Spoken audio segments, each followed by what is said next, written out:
What's up, guys? My name is Nathan Malone, and I am a product marketing manager here at Monograph. We have Adam Gayle from Level Architecture and Interiors, and he's going to share with you some of the workflows and processes that has helped take Level from Wild West. Welcome, Adam, to the Section Cut stage. Hey, Adam, how's it Hey, going? Nathan. Good, man. How are you? Doing well. So, Adam, as I understand it, your firm has been and remains in a little bit of a unique situation. Can you speak a little bit about Level and how that situation has presented some unique challenges and opportunities? Sure. Yeah. So, as you said, we are in a bit of a unique situation in that we are part of a development company, and that's kind of a larger group of sister companies called concept companies. And we're the architecture wing of that group of companies. And so when Level was first started, it was really created to kind of support the efforts of the development company. And as we grew, it became apparent that we were able to operate as an independent third-party firm as well. And so a lot of our growth has been both to kind of fuel what the development group is doing, but also to kind of build this third-party firm. And so, you asked what are some of the challenges and opportunities that come along with that? Well, one of the opportunities is that with a development group partner, you kind of have a bit of a rocket booster strapped to your back in terms of a project pipeline. Work is coming in. We're not having to do a whole ton of marketing for those jobs because we're connected to that group.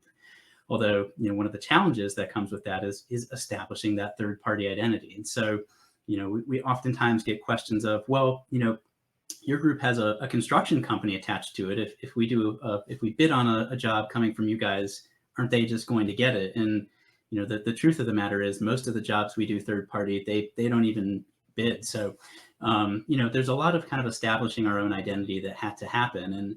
And another thing that comes with that is we're in in an office building right across a green from our partners. And so it's really convenient to walk across the street and be able to ask your owner, if you've got a question. But that door goes both ways, and it's really convenient for them to walk across and ask you to do some things that maybe you wouldn't with another third-party type of client. So it's been a bit of a learning experience, how to make things work internally as well as externally. And I think one of the kind of biggest challenges of that was coming up with a series of processes that could do just that.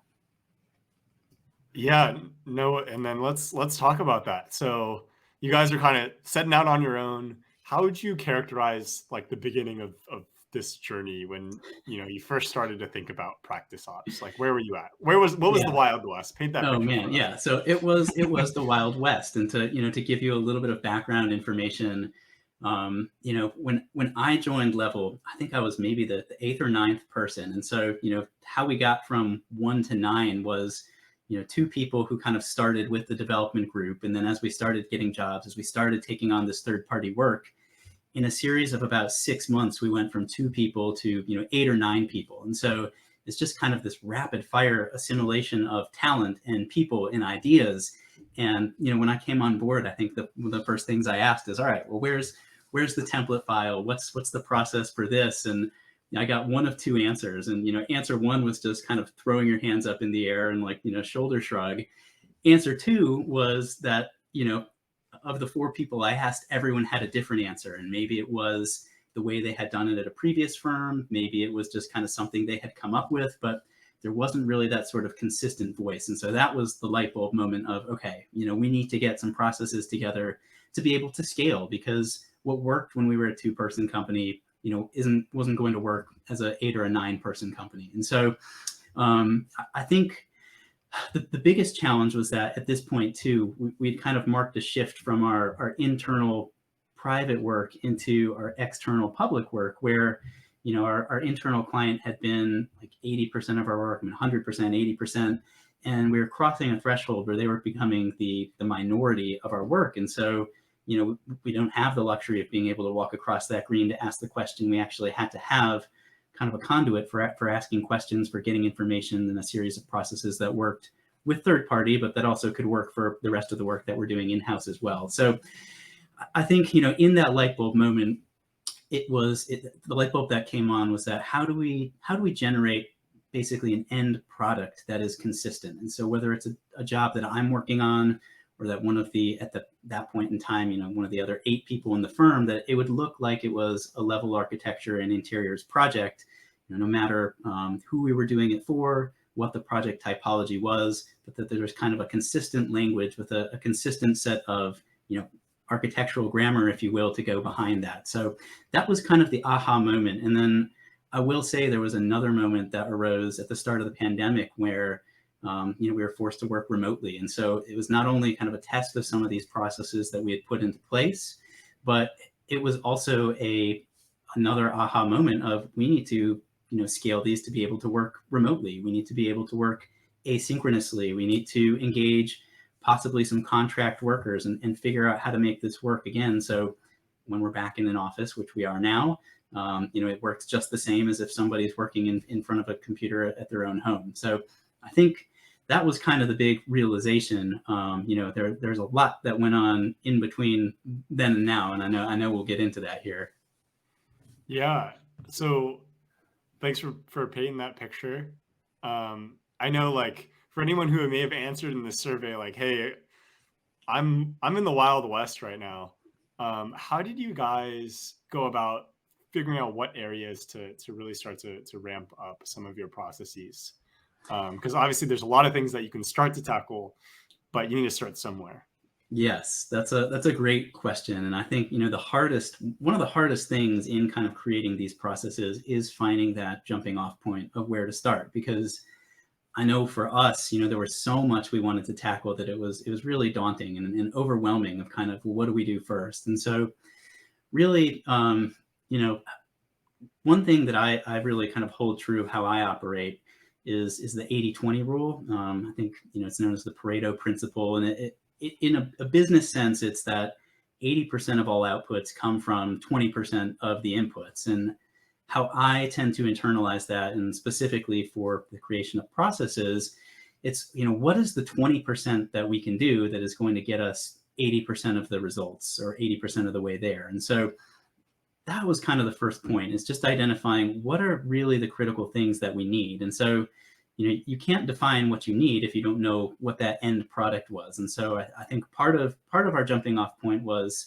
deciding what is our end product. And I think we all pretty quickly said, well, it starts with the documents that we put out, because that's kind of what we're graded upon. That's what our owner sees. That's what our contractors use. And so, that is the product that we want to kind of put this consistent process into place to create. And, once we identified that, it was, well, we don't have to reimagine everything. There are industry standards that already exist that have worked for, hundreds of years, if not longer. And so if it's something that works, don't reinvent it. So, we kind of did a quick dive into AIA contract documents, into, various CM softwares for processes that already exist, that are already, very familiarized within our industry, that people recognize. And we took everything from there that just worked and said, we don't need to reinvent this. And so already, we were getting towards our 20% of our 80%, if you will.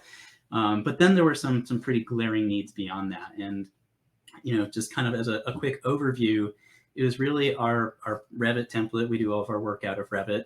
So we need to start in the same place if we were trying to end up in the same place. And we realized, some people were using just a file from an old jobs. We had kind of a scatterbrain template file that some people were starting from. And, there's some kind of amalgam of all of it that I think we all were working from. And so the first thing was said, all right, let's identify everything that works in our template and create a wish list. And then, one by one, we can kind of work together to knock this out.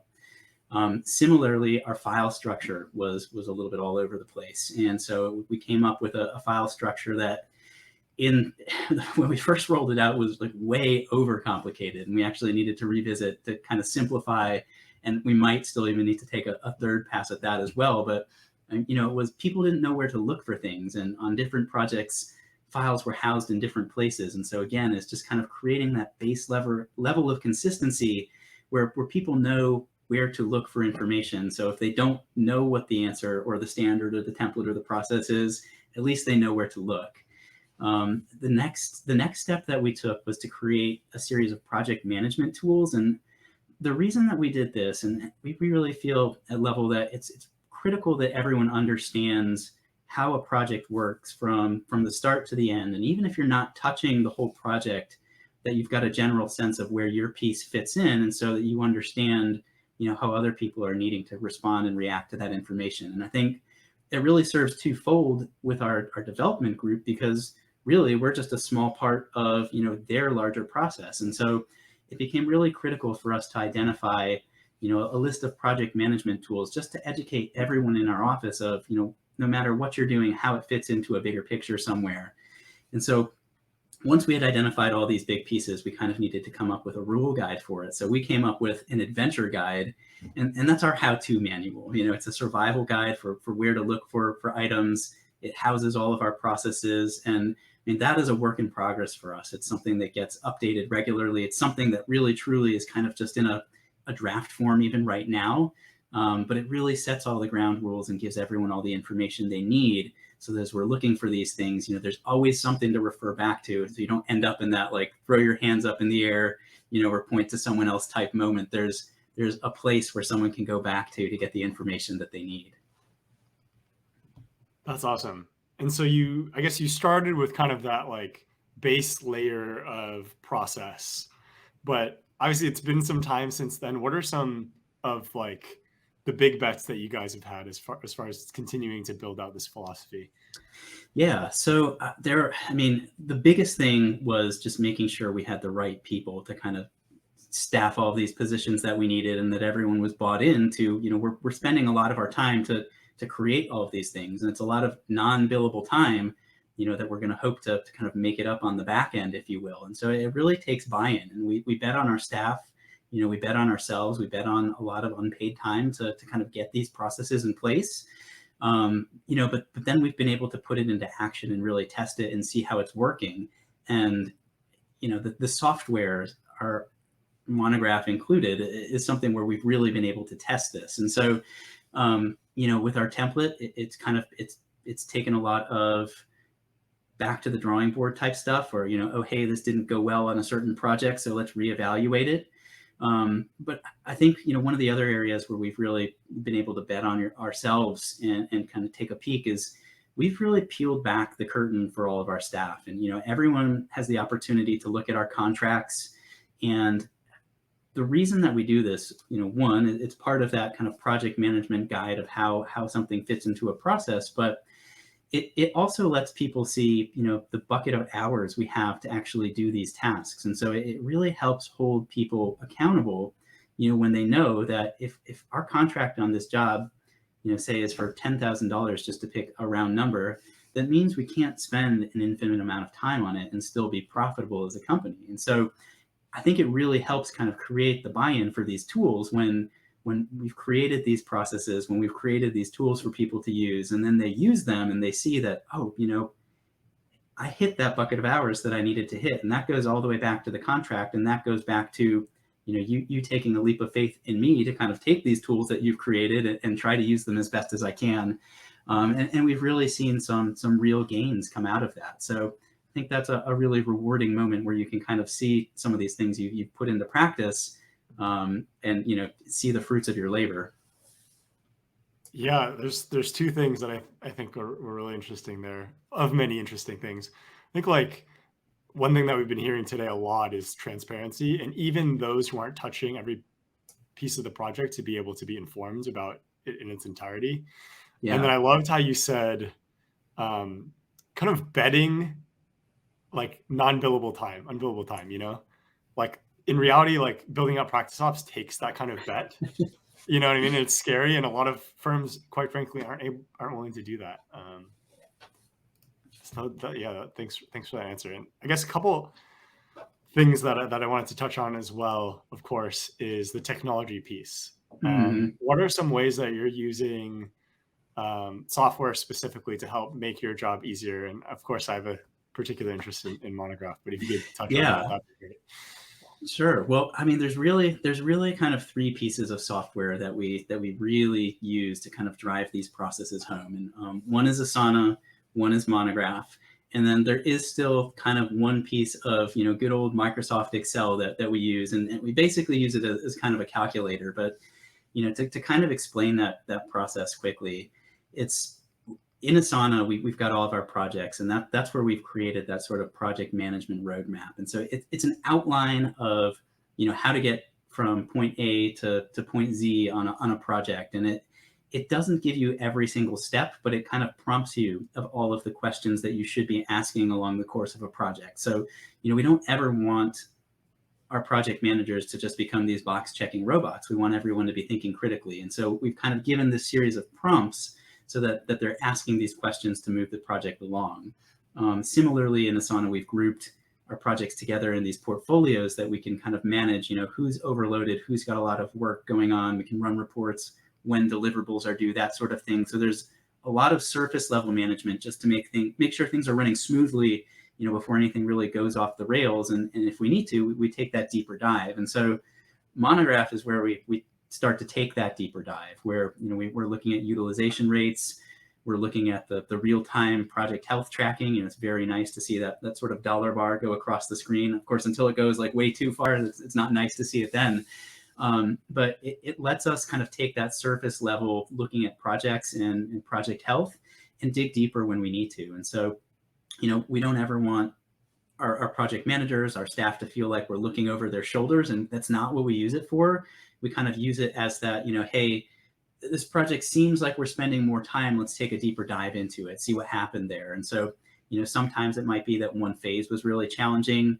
One thing we found out really quickly after implementing Monograph is that we consistently blew our fee in the schematic design phase. And that's because that's where people want to live. That's the fun phase, where owners can kind of design anything, where people can go to Pinterest boards and, put these mood boards together. And so it's this world that people want to spend a whole lot of time in, but that we just couldn't be profitable in. And until we kind of identified that and, shone a light on it, it was something that tripped us up every single project. And so we were able to correct that by putting some of our, project management, checkpoints into place, but then to also just alter our contract so that a little extra fee there, so we could spend a little time there and just know that, we kind of had to shore that up somewhere else. And then, to touch on that Excel piece, we've got a very simple calculator that at the start of a project allows us to take kind of what our fee is and break it down by who's going to be on the project and the phases of the project. And it does some quick math to kind of give us a bucket of hours that everyone, in order to be profitable on the project, kind of has to use for that phase of the project. And so that's the information that we plug into Monograph to generate, all of our resources, to kind of, put some really good data into those bars that are going across our screen there. And then, we're able to look at that at a glance, and it's just really helpful to know where that is and to be able to take that deeper dive to find out, okay, all of these clients are a profitable job. All of these ones are not, we need to do something here. And so that was a game changer for us to be able to take this data that we've been collecting for a long time, but then to actually use it to make some informed decisions. Yeah, no, that totally makes sense. And it sounds like we're almost at that point, we're almost getting outside of practice ops, and it's like practice intelligence, like being able to Yeah. see trends and make adjustments in real time. Yeah, that's awesome.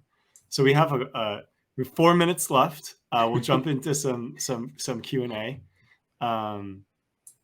Edbert asks, do you have any advice on how to implement these changes in an existing organizational structure? It's easy to implement these systems.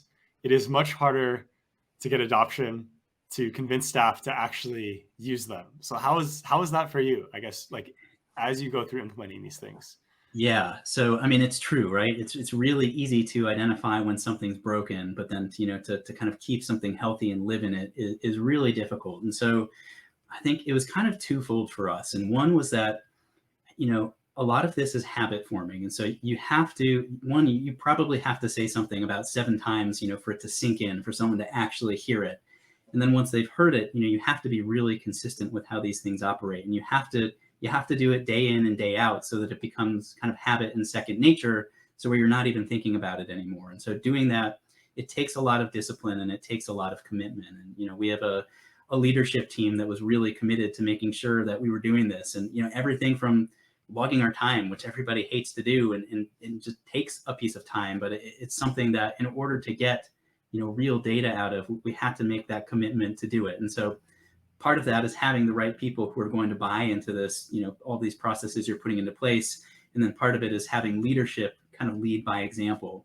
The other piece of it is making sure that you celebrate your results and that, if and when you run across kind of these failures, that you use it as a learning opportunity. And so I think, nothing creates that buy-in more than when you've outlined a process, you say it's going to do something, and then it actually does it. And then, that thing is celebrated. So we made sure to kind of celebrate all of our project successes. And along the way, there were a lot of stumbles, and, there were a lot of processes that were like 80% baked, but we didn't quite have everything in place, and it fell short. And so, we said, well, what was that last 20% that would have gotten us there? And so, being able to kind of have those sort of honest conversations, and creating a safe environment where it's okay to fail, as long as you're not making the same mistakes over and over again, those really helped us generate buy-in.